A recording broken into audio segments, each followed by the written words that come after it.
Let's bring in Nathan Sales, former ambassador at large and coordinator for counterterrorism under President Trump. Ambassador, thank you for being here.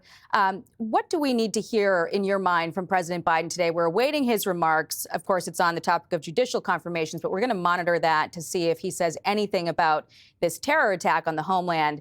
What do you think he needs to say today? Well, Jackie, thanks for having me on. I think what we need to hear from the president is that fighting terrorism is still a priority. Look, we all want to turn the page and move on from the post 9/11 era where we're focused on al-Qaeda and ISIS and other terrorist groups. But unfortunately, terrorist groups are not prepared to turn the page on us. This is still a very real threat. What happened in New Orleans yesterday is a wake-up call that ISIS is still a very significant threat to the United States, to Europe, to our partners around the world.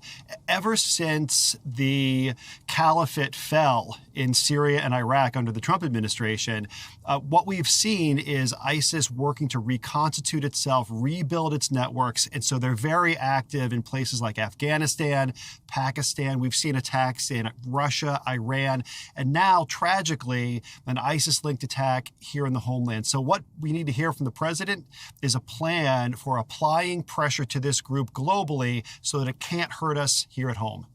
The FBI says right now that there's no link yet between the suspect in the New Orleans attack and the Las Vegas blast. But do you, in your experience, see anything that could indicate that they were in fact linked?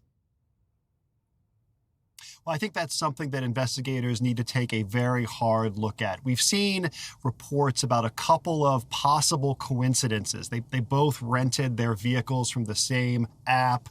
They served in the Army, apparently overlapping at least one location. No indications that they actually knew each other yet. But certainly when you have an electric truck being used to commit a terrorist attack in New Orleans and another electric truck being used to blow up outside the Trump Hotel, that bears a closer look. So we don't want to get ahead of the investigators at this point. We don't want to jump to conclusions. A lot of things we think we know in the early stages of an investigation like this turn out not to be true. So let's take a deep breath, let the investigation run its course, and see what they come up with. And this is, of course, also happening at a tenuous time in our country as we head into a transition between two administrations. So all the more important to dot our I's and cross our T's. Nathan Sales, thank you. Appreciate your time. Click here to subscribe to the Fox News YouTube page to catch our hottest interviews and most compelling analysis. You won't get it anywhere else.